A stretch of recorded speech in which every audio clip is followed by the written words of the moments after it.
Good evening, everyone. Happy quarantine.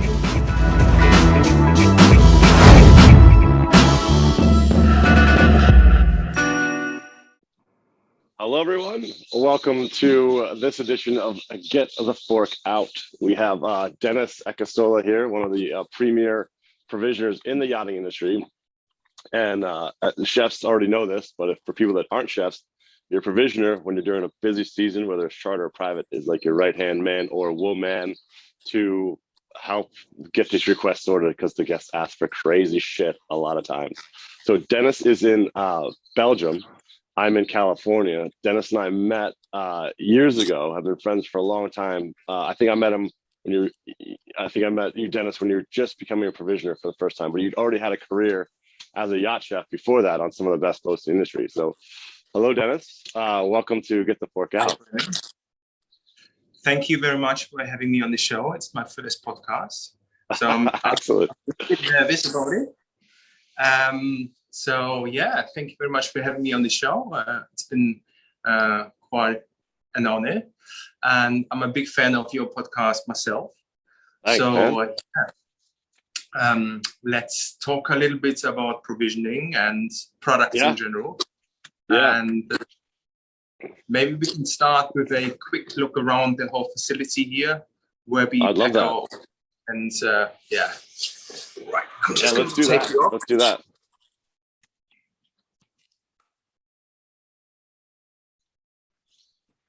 And I'm right, you are in Belgium now, right? Yes, I'm in Antwerp. Nice. Have you been to Antwerp before? I rode through there in the rain one day on a motorcycle. That's all I know of it. It rains all the time in Belgium. I noticed the shingles also come around the eaves of the house in Antwerp in Belgium. Yeah, it depends on where you are. There's quite a diverse population, I would say, mainly Jewish. It's the diamond capital of the world. So if you're up for diamonds or diamond rings, then definitely come here. Is that to buyers? Yeah, for buyers. Yeah, it's really honestly, it's full of Jewish diamond dealers here, and yeah, quite an experience. So let's have a look at this this building. It's called Felix Packhaus. It was a storage facility, like a warehouse. Dennis, all I'm seeing is your mouth right now. Yeah, hold the camera farther away. Yeah. Much better. Yeah. Right.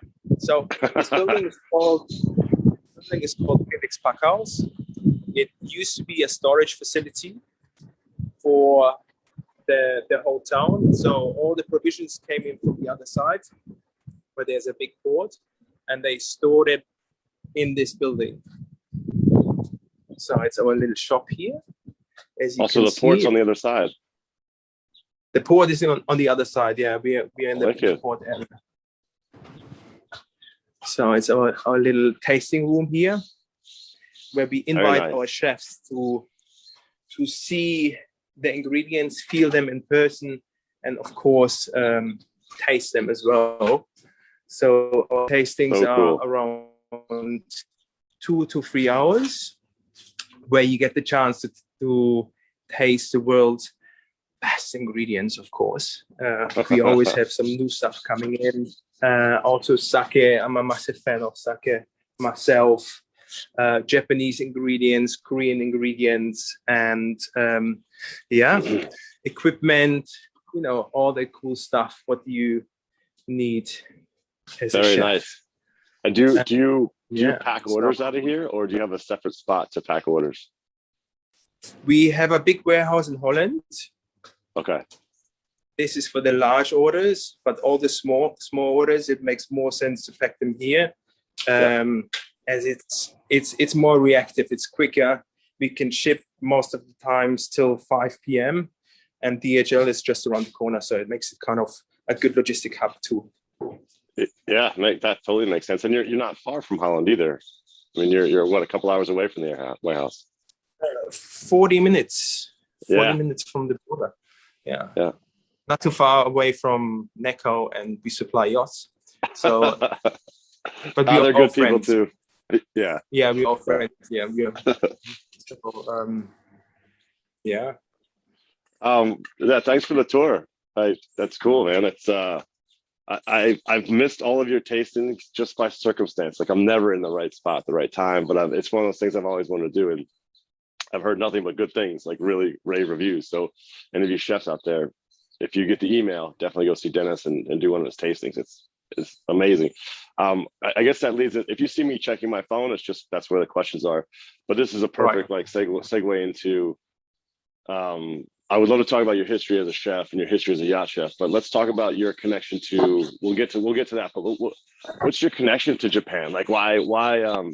How did you know so much? I mean, you're such a kind of pioneer in the industry of Japanese ingredients and techniques. And why don't you just tell us first time you went to Japan and how it's affected your life as a chef and your business. Well, the first time I went to Japan was probably 15 years ago. And my girlfriend back then, she spoke fluent Japanese. So it's been nice. quite an easy into the whole foodie scene. And we've been just walking into Michelin star places with the right lingo. So it was easy compared to now. Nowadays, everybody speaks English, but you're not allowed to, sit down anywhere without a reservation or without knowing anyone.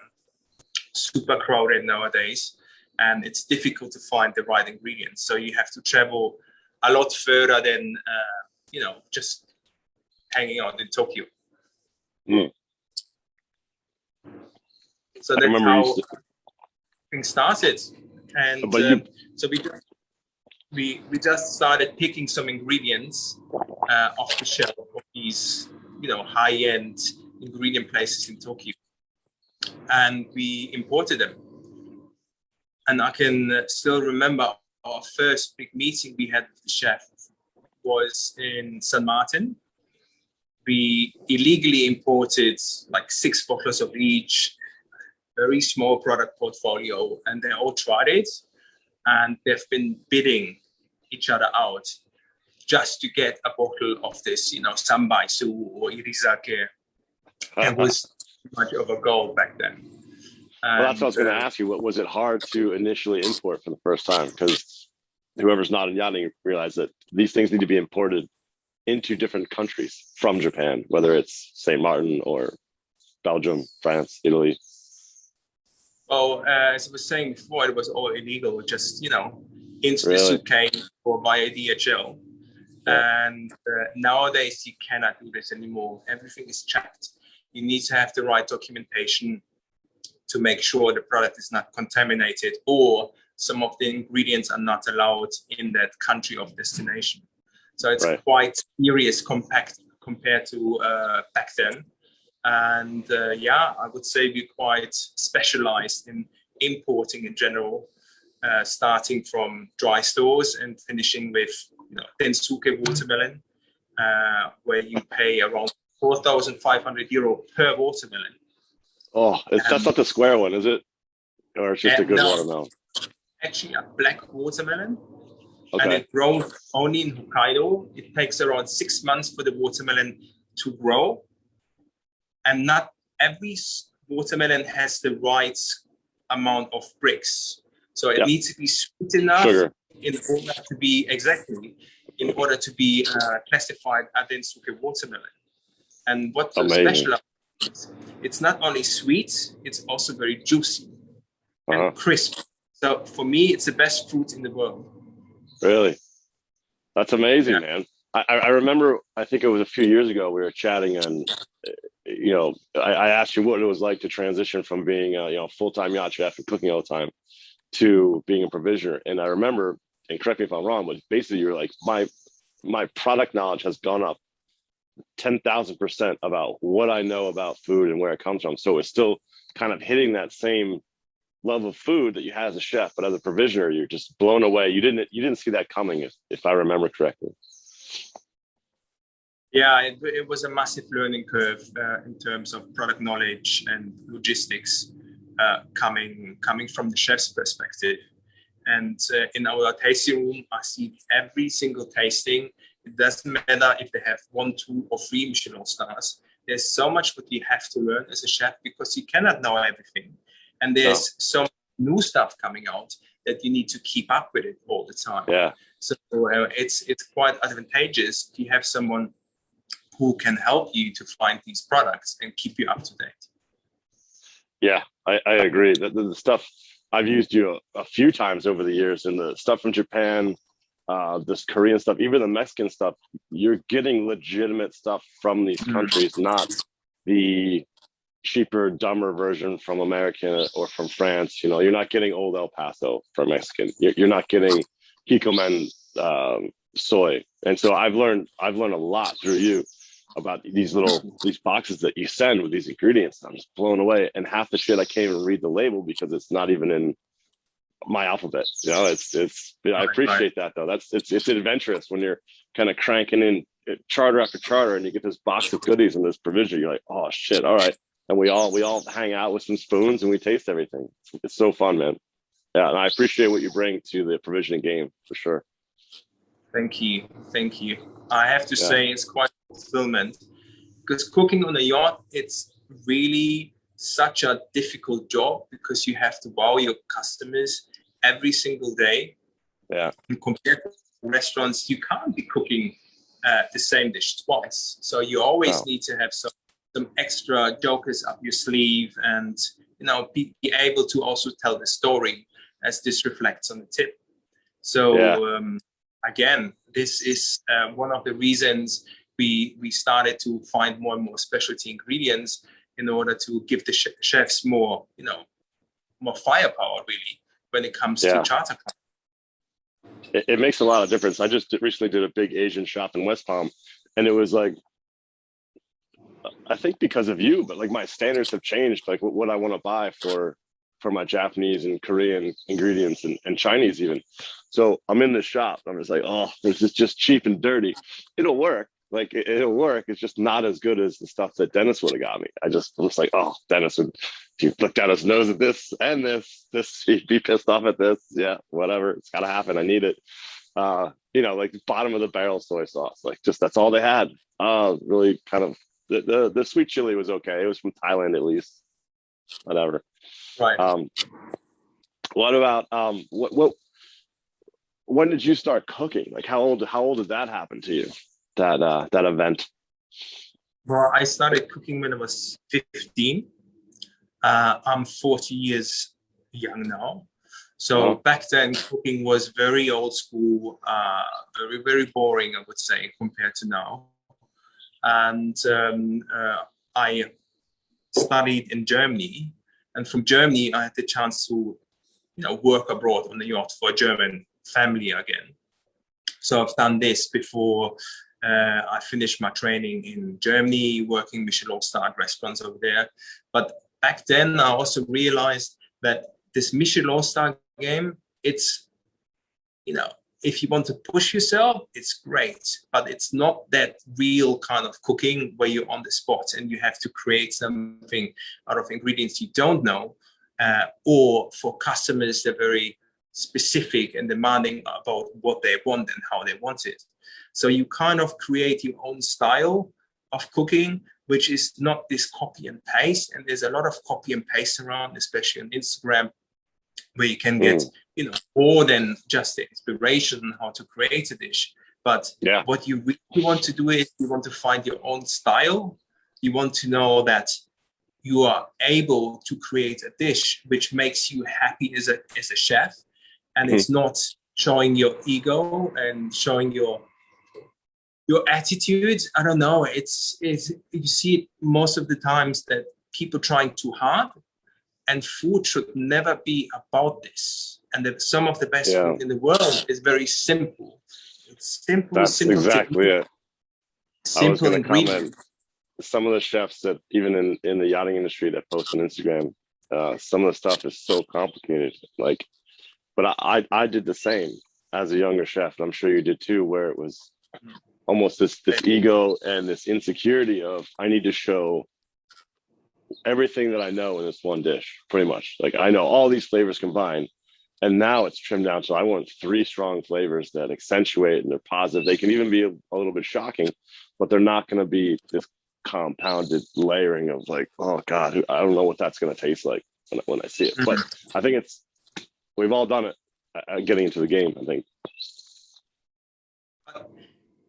I'm telling you what it is that people or chefs, young chefs, they don't start a career because of, the love for food. It's so much about, I wouldn't say compensating for something, but we're all trying to do as good as we can. We want to be well respected. We want to, really show that we can do something. And as a chef, you're an artist, and everything what you create is so instantaneously, and people tell you straight away if they like it or not. It's not subjective like art, I would say. But on the other hand, you gotta, find your own love with the food. If you eat Italian food and the granny is cooking for you, she cooks with her heart. There's so much energy in the food, and that makes all the difference. That's why I believe if you work on a yacht and you're trying too much, you end up with a lot of stress, which reflects itself in the food. Because the stress you're creating for yourself during the service, the customers don't even know about that. And they should get good energy from you delivered via your cooking into them. It's an exchange of energy if you really think about it. Yeah, agreed. Like literally and figuratively. Exactly. Plus, if you have so much money, you can go to the best restaurants in the world. Why would you actually demand 3 Michelin star cuisine on a yacht? It doesn't make any sense. You want to relax. You are already there. So you want to be somewhere where people leave you exactly the way how you are as a person, plus give you the food you want. So it's a lot about that. And understanding this as a chef, there's a couple of old school chefs like yourself out there. They know that this is the key to a successful charter or to happy clients, to give them what they want, adjust how they are, and then you are going to be the best chef ever in their eyes because you actually get them. So that's the whole point of cooking. Something that there's a few comments I want to make to what you said. Like, I think yacht chefs compared to a Michelin star and not providing that or providing that, depending on your perspective. Like, what we have to do is we have to be like, imagine going to a resort for 14 days and eating at the same exact restaurant, breakfast, lunch, and dinner. That is what we're up against. But what Peter Vogel brought up this really good point a few weeks ago is that, but we have way more information about our guests. We're writing stuff down. We're remembering stuff like than a Michelin star restaurant. So that is an advantage. And we have them for so long, we get to know them. But when people ask me, what's your specialty? I'm like, well, what do you feel like eating right now? And they say lobsters or they say hot dog. I'm like, all right. And that's my specialty. I will take that idea and I'll go freak it out and make it the best. And I'm reading the room too. How old is the person ordering it? What do they want? And I'm trying to figure out and read the crowd. And I think that's the most important thing, one of the most important things for me as a chef is to read the room and just try to figure out what they want, how they want it, and just give them the best possible experience. But it isn't usually 14 courses. That's just usually not the thing. No, certainly not. I completely agree. And it's been like this for such a long time.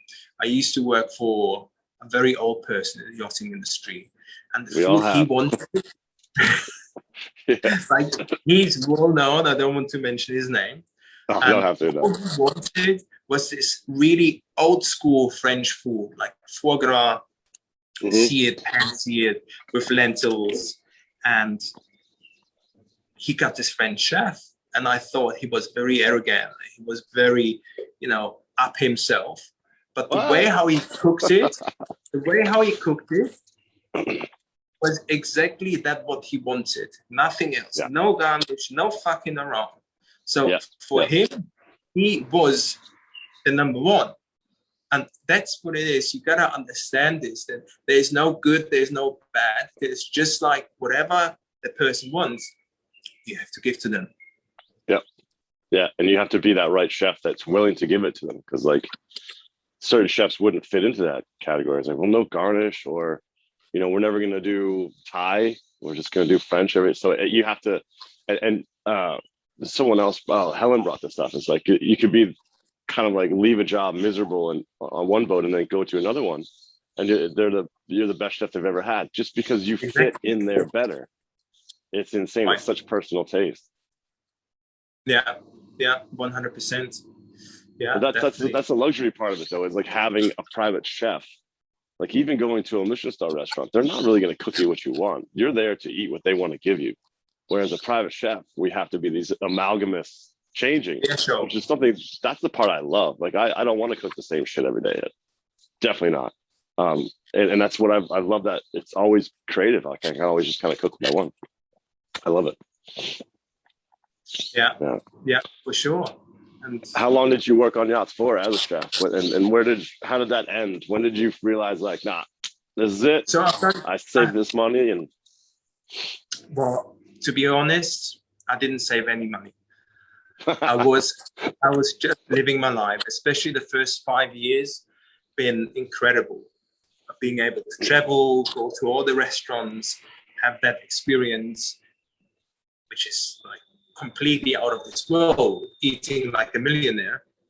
Yeah. And after 5 years, I was trying to get on bigger boats, 80, 90, 120 meters. And then you start to understand that the whole flow of the boat, the whole dynamic changes. It's so commercial that you are a piece of the puzzle, which then can be exchanged easily without the whole clockwork being different, which is something good, but also something bad, because boats need to have this special flair. All the people that work on the boat, they make the boat. It's about the people. And on such a big boat, it's very difficult to get that human kind of energy across at this level. So, I soon realized that's not that what I wanted to do. So I was looking into provisioning because I was upset with...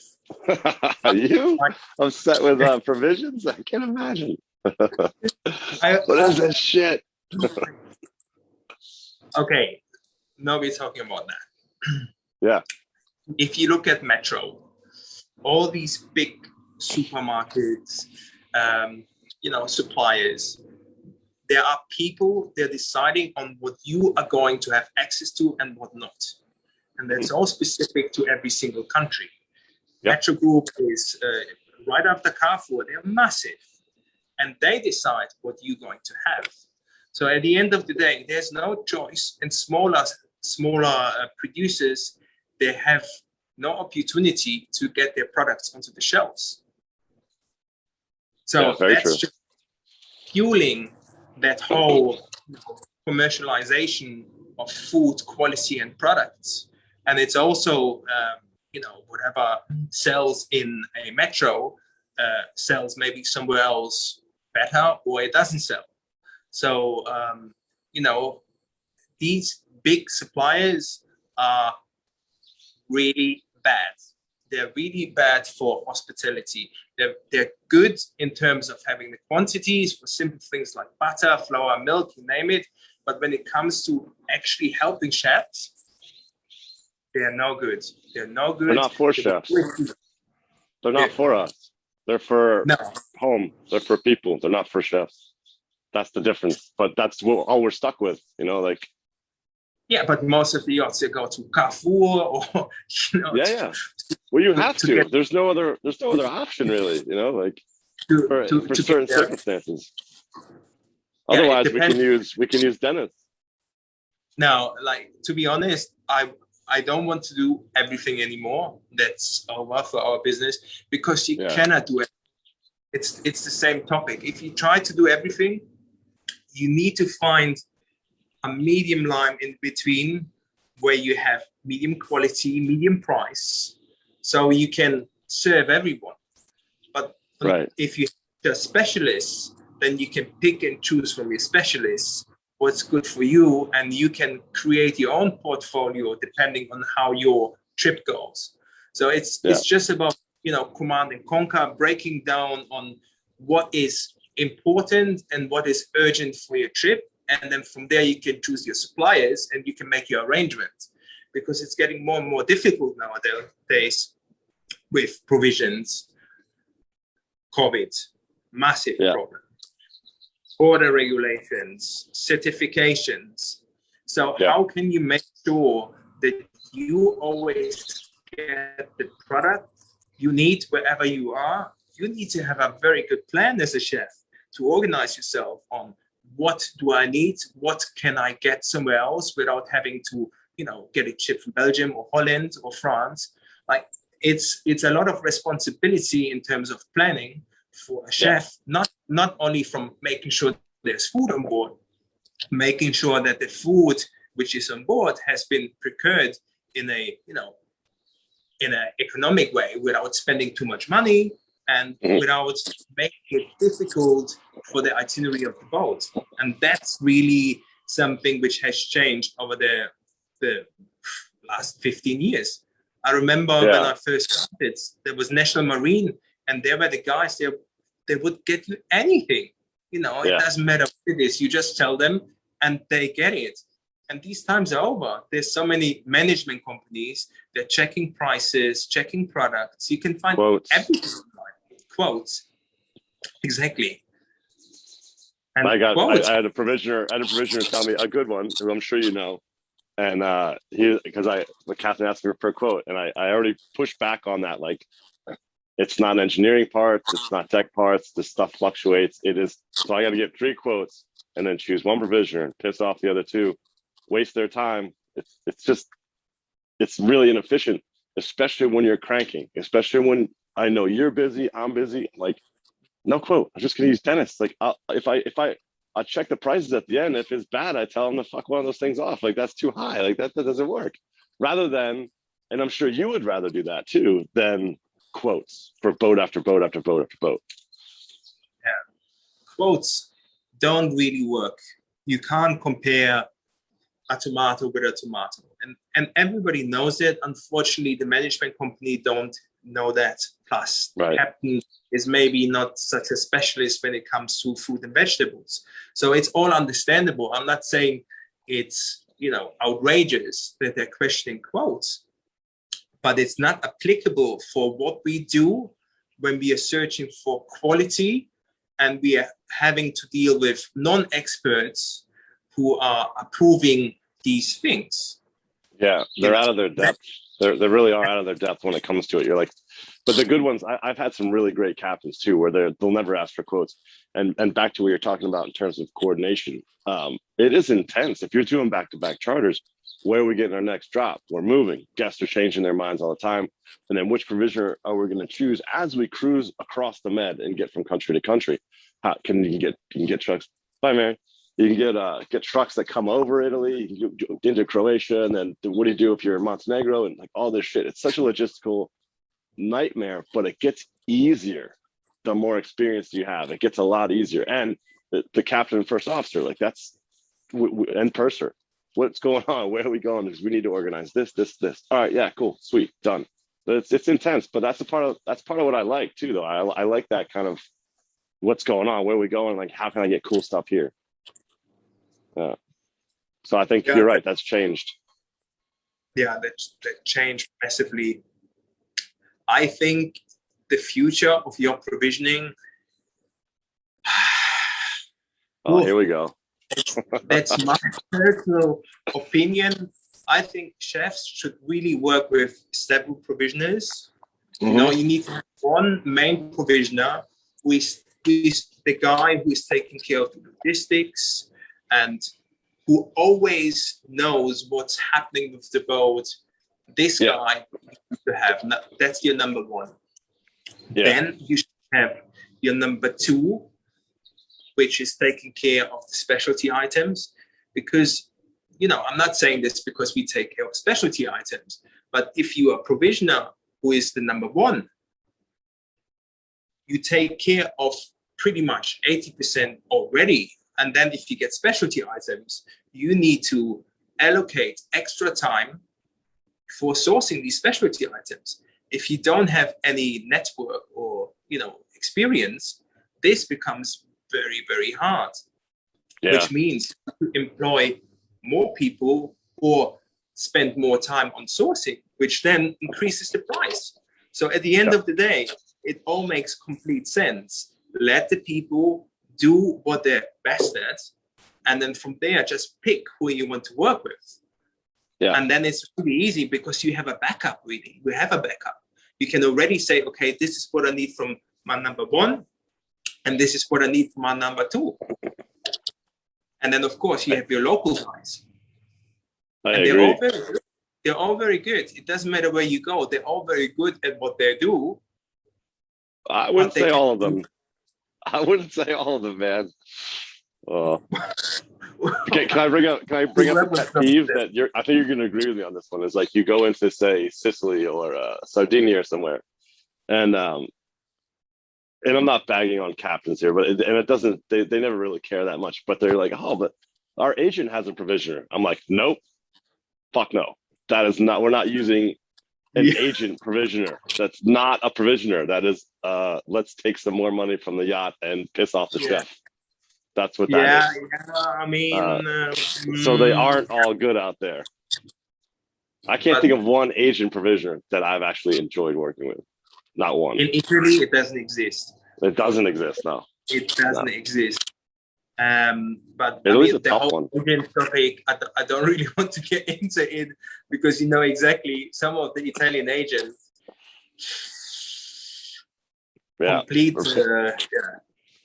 Well, they're funny because they really specialize in Italian food, and then anything outside of that is like mystery land. And exactly. If you ask for something else, like, well, I got it. I'm like, yeah, but you got me the lowest quality shit you could possibly find.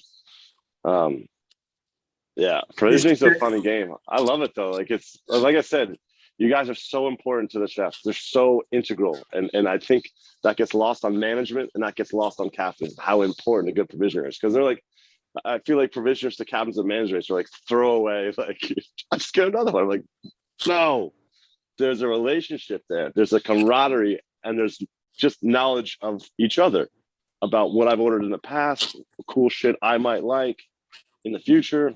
It's awesome. It's hyper important, especially if you're just going to crank out trip after trip. Yeah, I think so too. But unfortunately, the way how it looks at the moment, it's never going to work that old way. And if things don't work the old way, you just have to change and create something new so that the old thing becomes obsolete. That really is the point of the whole provisions game. Because what old way are you talking about? The old way of just one provisioner and that's it? Is that the old way? The old way of one provisioner, the old way of, you know, quotes for some of the items. Let's take toilet paper. Okay. Let's take toilet paper. As an example, right? You could foresee how much toilet paper you need as a yacht on average, right? Yeah. So that's where you can save money with renting storage space, having toilet paper on hand in the country, somewhere store, like smart provisioning, smart purchasing, all of these things, that's possible. And it doesn't sound a lot, but it will save you a lot of money, which you have then available for last minute items, which you cannot, you know, avoid because of clients' You've had this idea for a while. You've had this idea for a while to have some sort of depot, some sort of just storage for just different yachts to pull off of that rather than out of Carrefour every week, which is it's a cool idea. And I like the idea. I've never been able to use it. But I think if there was a yacht that did the same run every year, then it'd be very advantageous. You can just fill up on wine, toilet paper, oil, whatever that can just sit. At the end of the day, it doesn't need to be just for that particular yacht. It could be like a Bitcoin shared pool, you know, where you have these items. but they already purchased there on demand, because the buying power in the yachting industry, it's fantastic. You could build your own supermarket, your own Carrefour. Well, that's what I was going to say. Then we circle back into a metro, but it's more specific to the clientele. The supply chain and the prices. That's the thing. You have stock on demand, and such a big industry, they should have something like this. You know, management companies, they can pool their boats and do something like this. This is the future of your provisioning, where you then obviously cut out the number one. And I think geographically, somewhere in Italy would make the most sense. Where would you put it? I think Italy is quite accessible, considering most of the provisions are coming from this part of the world. So driving through Germany down through the Alps, it's a lot better instead of driving through France with traffic and tolls.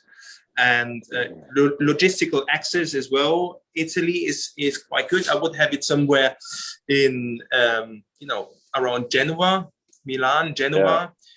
Lots the of reason flights. I said Italy was because obviously France, Italy, and Spain are the hot spots of the industry, but you still need servicing for Venice and Croatia and Turkey and Greece and down that way in the Med too. Because although there is a really good provisioner in Athens, Costas, he's legit. He's good. He's good. But yeah, anyway, that's why I said so you'd have it in Genoa for this idea. I like this idea. I would have it somewhere around there. I mean, we used to have warehousing in Malta as well, which is actually not such a bad location if you think about not it. At all. In terms of connection to the mainland by Italy. Yeah. But who knows where the yachting season will move to, huh? Because the south of France is still, I don't know, it's a cool place. If you have money, that's where you can spend it. If you go to... And you don't have COVID. Yeah.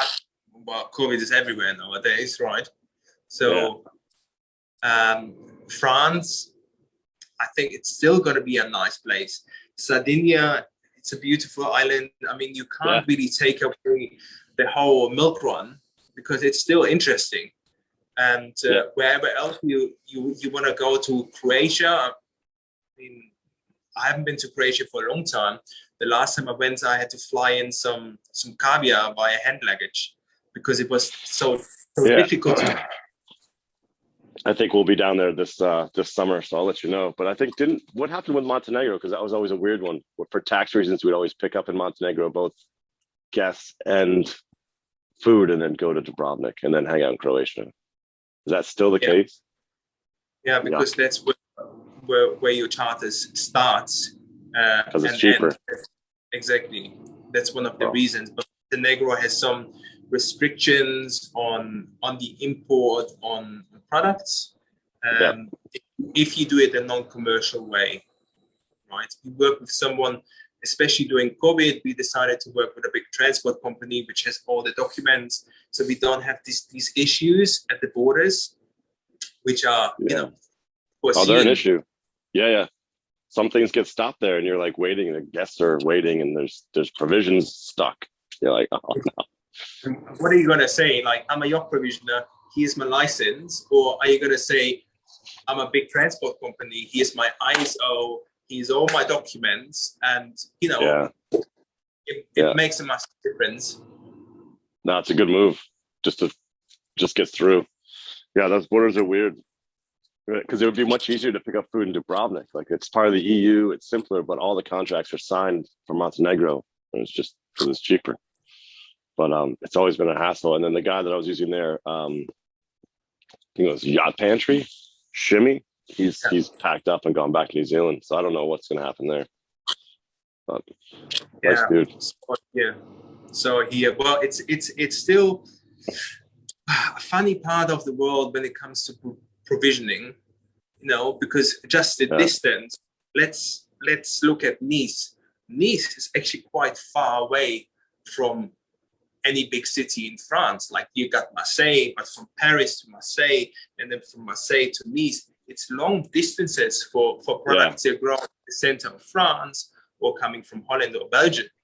And then if you have to go all the way to Croatia, you know, it's a 2.5 day trip. Yeah. Just with one truck. Yeah, it's not very good for your produce either. And local agriculture is, I don't know how it is now, but back then it was pretty shit, to be honest. No, it was rough. I remember we got pork belly, like with hair still on it, just wrapped in newspaper and just chucked in the plastic. I'm just like, oh my God, it smelled like farm. You know, I'm like, all right, this is nice. I'm sure it's fresh. But yeah, it was not kind of what we were used to in the processing, and you know, fish coming in wrong, and you're like, oh, fuck. Yeah, it makes a lot more work. I think that's another thing that captains of management don't understand as a bad provisioner or the cheap way. It takes away from the guest experience, because then the chef needs to just do so much more work than they would have had to if the things just showed up properly in a way to be stored easily. And it's such a crapshoot. It's like, of all the money that yachts spend, it's like, oh, but make sure you crack down on the food. Like, come on. It's nothing. It's pennies. Just the workload for chefs. At the moment, I'm cooking at home for the family. I have a brand new son, 6 months old. His name is Congratulations. Koji. Thank you. So, I'm making an effort to cook for the family, but there isn't enough time in the world, right? And then if you're a yacht chef, you're cooking for the crew, you're cooking for the guests. There's always last minute orders. It's an extremely stressful job to do every single day at this high level with, you know, impossible missions, impossible timelines when it comes to breakfast, lunch, and dinner. So you need to have products that perform. You need to have suppliers that perform, and you don't want to have more problems. You know, that's the least thing you want. More fucking problems. Right. No, I agree. And when provisions come in and you see all the happy things that you ordered, you're like, yes, that's time. You know, that's time that I saved by not making my own gravlax, but getting the best stuff that Petrosian offers or someone local that I can find. Like, to have it, and plus these stories as well, you can tell with certain things, like, you just can't do it all. Although I love making things from scratch, it's also nice to be like, yeah, I got this from here because of this. It's really good. You're going to love it. And it's just knowledge, passing it on. It's actually a good topic, talking about, you know, shortcuts, but you can order as a chef to make your life easier. Yeah. There's a lot out there, but what's your take on it? Like pre-cooked meats, for instance, or pre-packaged meats, the way how it's been customized for you. You know, I have some chefs, they are extremely anal about the way how their chicken wings, for example, how the chicken wings are trimmed. You know, like all of these things, they make their life easier. And that's the extra service you do as a provisioner. That's really what it is. Because in the restaurant, it almost, in the restaurant industry, it almost doesn't exist. That it just shows up as it is. Exactly. Yeah. He's like, you know what, fuck you have 20 people in the kitchen, do your own trimming, right? Yeah. So this is a really important topic for jus. I'm thinking about a couple pain in the ass things that jus, yeah. In a good quality, almost like handmade. Yeah, I'll have to try some of those. It's like, it just depends on what situation you're in. And that's what's great about provisioners. Because if you're screwed, you need to start buying jus, you need to start buying stuff. And if you're coming in, like, I've arrived 10 minutes before guests arrive once for an 8-week charter. Like 8-week, you can smooth it out over the time if the first couple of days are a fuck up. But with no prep, you're like, oh, damn it. All right. And then we're in the Bahamas, and everyone we're in Antigua, and every provisioner had left Antigua anyway. So it wasn't a big deal. They were fun. They were easy. But some of the pain in the ass things I order, boned out baby chickens. No one likes doing that shit. But I like cooking with boned out baby chickens because they're so much easier than boning them out myself. So I get them I half still remember boned you out. said all. Yeah, it's a weird. Yeah, It's of almost course. like a provisioner test to see if they'll do it because their butcher won't want to do it.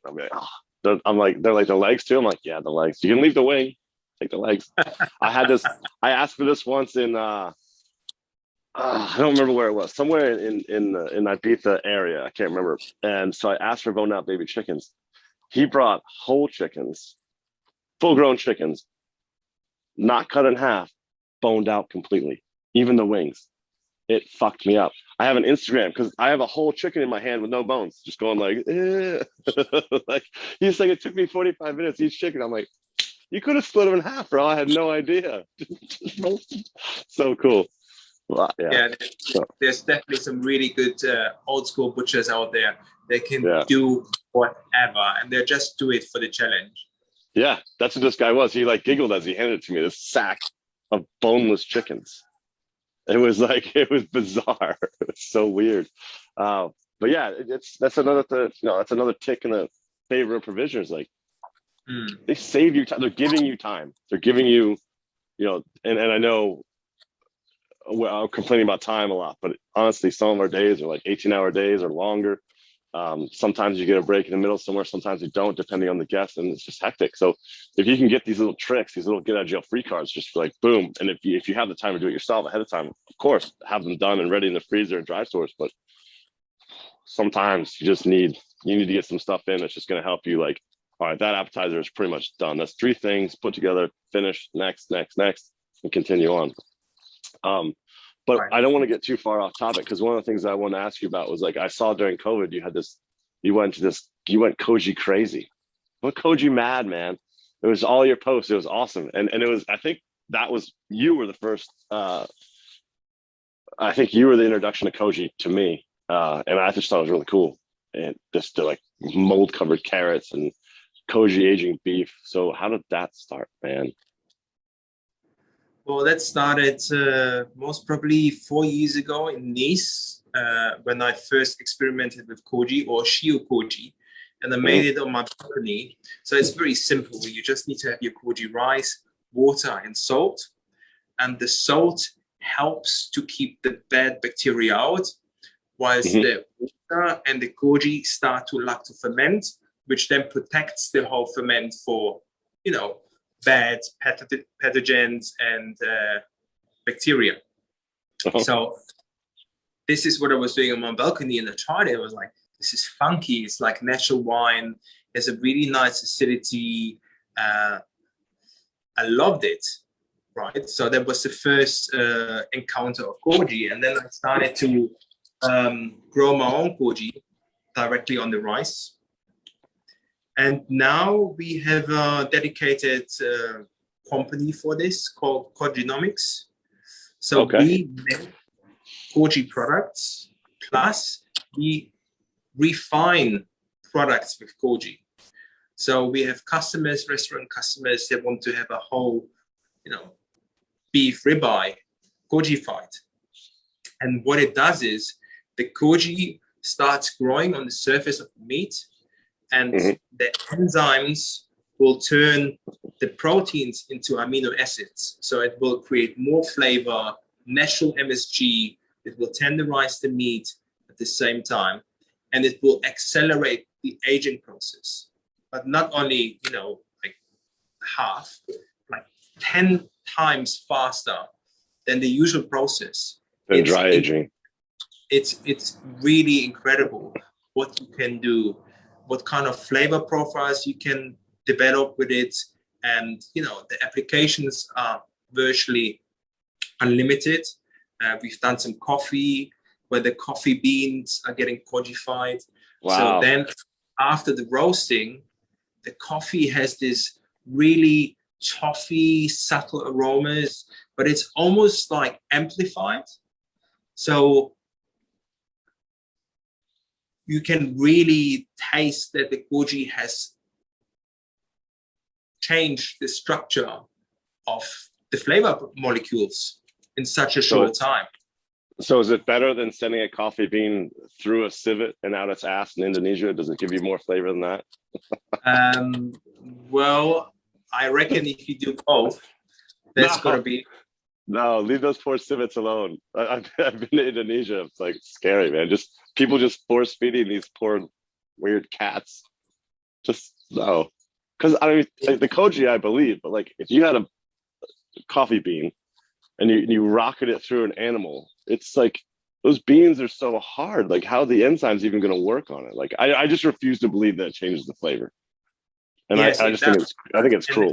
It's something to do with the enzymes too. So it's the same process. What the koji does to every single product. For example, if you have dairy and you combine it with koji, it will accelerate the aging process. So your milk turns into cheese, but not in terms of texture, in terms of flavor. So depending on which milk you use, you have different notes from blue cheese to Parmesan. You know, it's really freaky what enzymes can do if they applied correctly in terms of amount, temperature, humidity during the fermentation process. So you can create all of these familiar flavors. You can make a clear blue cheese dressing, completely clear white. And it tastes most probably better than any blue cheese you tried before because it's so detailed and complex. Are those enzymes related in any way? Like koji and what kicking off blue cheese? Like, are they related at all? Well, it's creating the cheesy flavors faster. You know, as you would age them usually to create those flavors. The enzymes are just supercharging the liquids, the proteins, and then turning them into this cheese-like flavor. You can make butters with it. They're completely detailed. You can then use the ingredients and use them for your cooking. So let's say you make a koji butter and you bake bread and you add the butter during the baking process. The koji will start to still work and enhance the flavors. It's really magical. So we've been producing since around 1 year professionally or commercially koji plus the liquids, and all our restaurant clients use them too. So it's like every single chef tries it and they're like, dude, that's the last 20% of flavor I've been missing all my life. And that's what it is. It really adds that last 20% when you try something, you're like, it's good, but there's something missing. I can't put my finger on it. The koji will connect both parts into one. It's really the next level.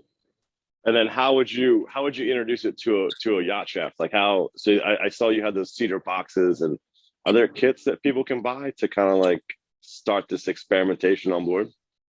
Yes. So you could grow koji on board yourself. I would only recommend this to someone who has previous experience in terms of fermentation, because it's quite a commitment time-wise and concentration-wise as well. Just do it the right way. It's like having another child.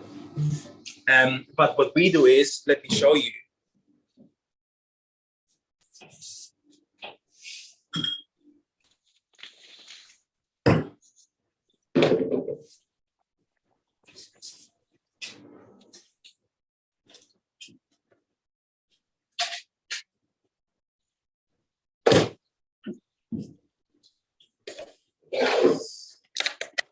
So this here is the Koji Rice.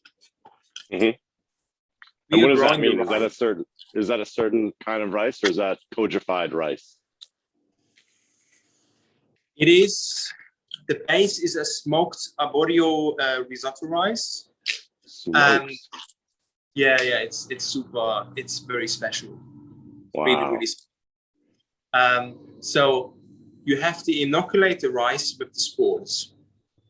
Mm-hmm. Once it's been inoculated, they start to grow on top of the rice. But like every fungus, what it does is they start to dig into the center of the rice, then feed off the starch and grow from the inside to the outside. That's why you can see you have this. Is it the mycelium that's doing it? Exactly. You have this mycelium, which is just coating it almost like a spider web, right? Yeah. And then the rice itself, like this one, it's crazy. Like I can't even explain how this tastes because it's been now in the fridge for 4 or 5 days. It's one of those experimental batches we showed to the chefs. So that's the base. So with this base, you can make this. It's shio koji. So shio koji is usually with the rice inside. So it's this slurry paste, almost like a miso. But I figured that nobody wants to be cooking with like rice bits and bobs in their seasoning. So this is all gravity filtered in a special process to make it clear, but it still keeps the enzymes. So this shio koji has 5% salt, so it acts like a brine as well. Let's say you take a fish fillet, you brine it for 3 hours in it, just a little bit of a marinade. The amino acids will be created by the shio koji, so the flavor becomes a lot deeper. It starts to caramelize a lot faster. It's really brilliant for scallops or squids. When you sear it, you have a super thin, micro thin layer of caramelization going on without it being burnt, and it has this really toffee-like flavor. So anyway, this is our signature, well, both our signature flavors. One of them is the sakura flower one, based on rice koji, and that's the sakura leaf one, based on barley koji. So barley koji, you most probably know from Noma. That's the most favorite koji because it's quite woody, almost like tobacco. It's very deep, so it's great for meats. And the rice one is fairly neutral, I would say, but it goes into the direction of a fruity vinegar. And this is really like woodruff, marzipan. It just keeps on rolling, tobacco, leaves. So you can use them for seasoning. You can use them to put into your cream. And then the cream will turn into cheesy flavors. You can have a beurre blanc or a champagne sauce and add this to add acidity. You can brine meats to make them, tenderize them. You can, make your own dried seafood, which is a project I'm working on at the moment. So let's say you have fresh oysters. You brine your oysters with this one for 24 hours. Then you dehydrate them at 70 Celsius. You keep the brine. And once they're dehydrated, you start boiling the oysters in the liquids, the same principle as you would make oyster sauce in China. And then you dry it at 40 Celsius. And once it's dry, you just pulverize it. So what happens is, I'll show you, it's really, this is one of the most bizarre things. Koji oyster powder. That sounds intense.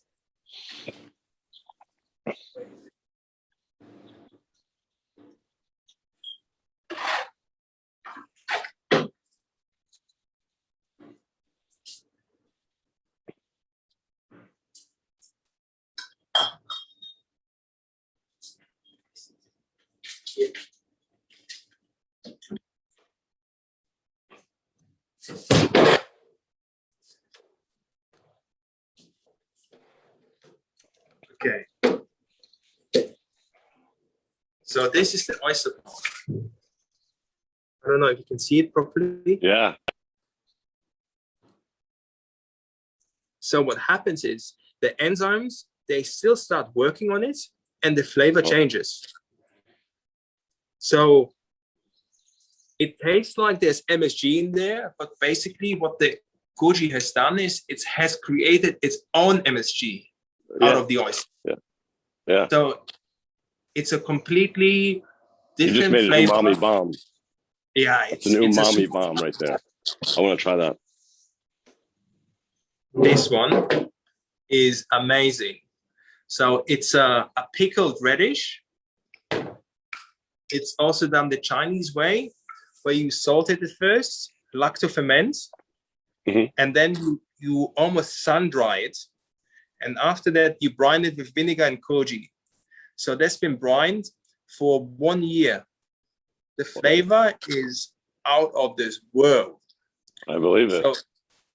So you can make really cool things, very simple things, with the help of koji, just to enhance the flavor. Yeah, that's probably the most amazing radish on the planet, because let's be honest, radish is kind of neutral. You know, you use it as a vehicle for stuff and a nice texture. But that radish probably is the most, that's like amazing. A Harvard professor of radishes. It's an interesting radish to be around. Certainly. And this is the last one. You saw it on my Instagram. It was this celeriac, which was like fully had this casing of koji. So what you do is you steam the celeriac with skin on, then you peel it, then you brine it in sheep koji, then you grow the koji on it. After that, you ferment it in the fridge, and then you dry it. So the outcome is this really almost like a katsuboshi, celeriac katsuboshi, and you can just grate that on a dish, and it tastes like celeriac, toffee, a little bit like cacao, like awesome. Things were fermented. Can you imagine if you have vegans on board, vegetarians, just using something like this will change the world. And I love this because it stores not indefinitely, but a long ass time. You can do it at the beginning of the season and have enough to get you through. And these are the things, if you have time to prep, awesome. Like, yeah, that's really, and it just sets your food apart. It's really cool, man. Yeah, I'm down to try it. Definitely. I will send you some special badges as well. But one last thing I want to show you, because I'm very happy about this. All right, let's see it.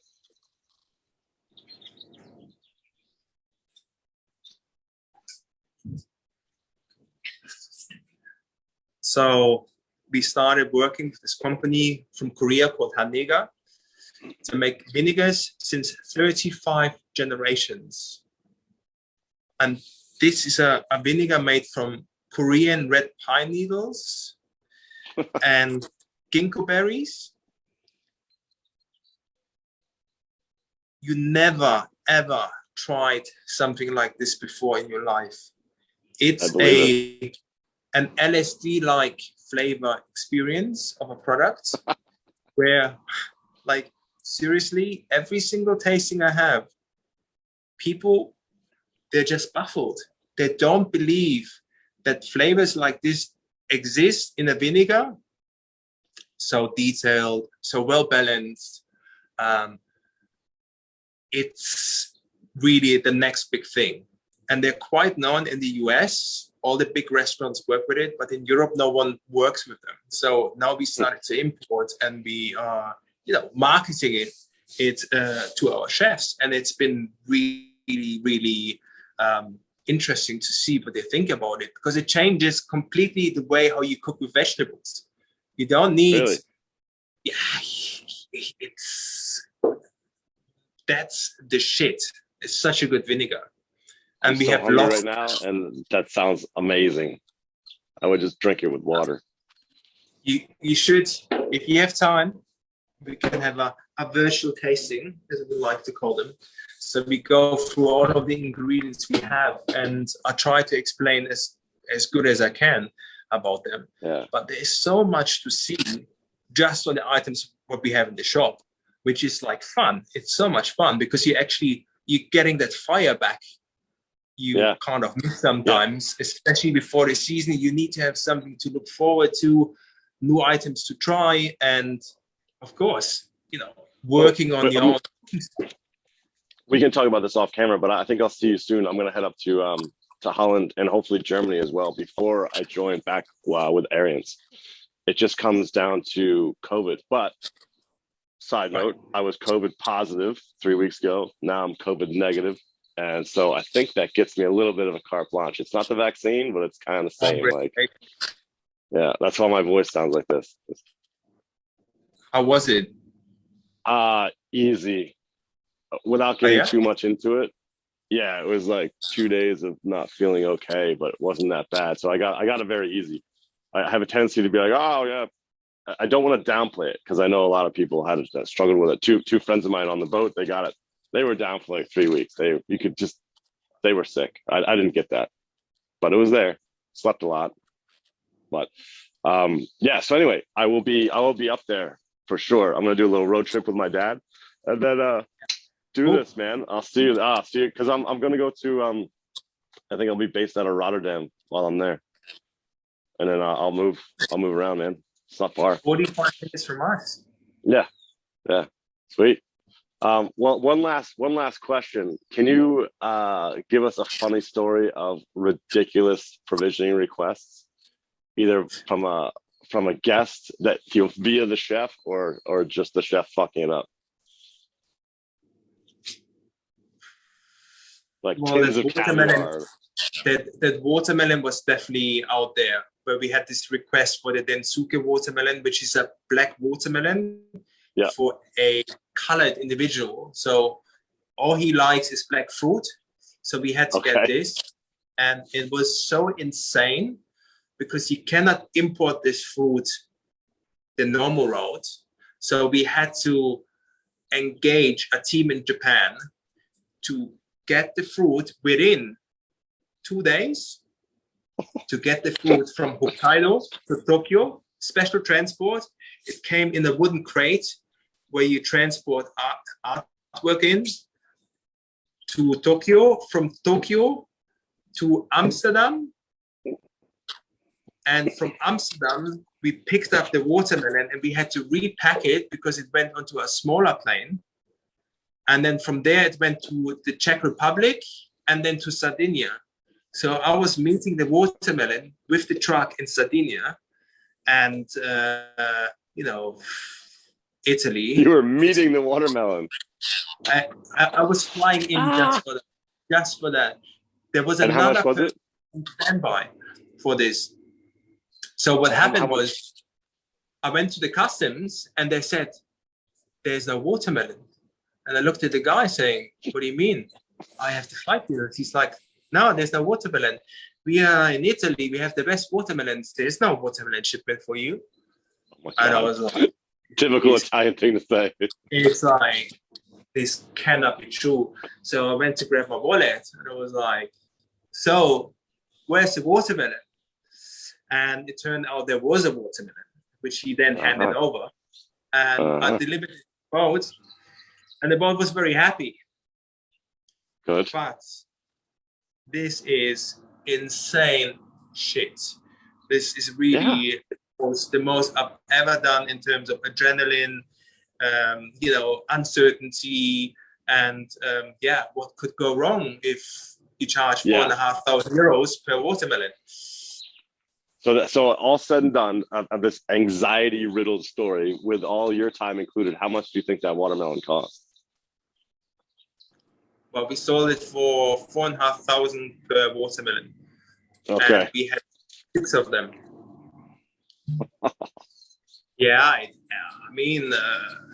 It was really mission impossible. But every single person in the chain was doing the job at the right time. And we've been super lucky, because if there would have been just one delay of the plane, then you miss the next connecting plane, then there's not another flight. Something wrong with the cargo.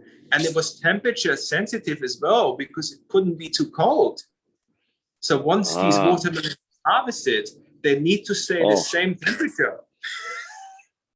What a nightmare. Because every person in that chain has to not mess up. Like, crazy. Like Japan was like popping the champagne bottles when their watermelons left Japan, and they knew they arrived safely in Europe. So that was really the worst. And we have another mission like this coming up. So I don't know if we can do it, but That's crazy to go fly yourself to go meet a watermelon. It's like it's almost like delivering a special agent or something. Like, yeah, well, I was classified as a tourist several times, just flying around the world with suitcases full of food and having rental cars waiting. I mean, it's dodgy if you really think about it. So these are all the little things you gotta make sure you're not getting, pulled out of line one day. Good stories though. Yeah, good stories. Dude, thanks for spending the time with me and talking about what you do and what we do. And much respect to you. I think you're one of the best provisioners in the game because of who you are and how meticulous you are. And it's been really cool to watch your business grow. I respect you a lot, and I'm glad we're friends. Thank you very much, Brennan. Same to you, definitely.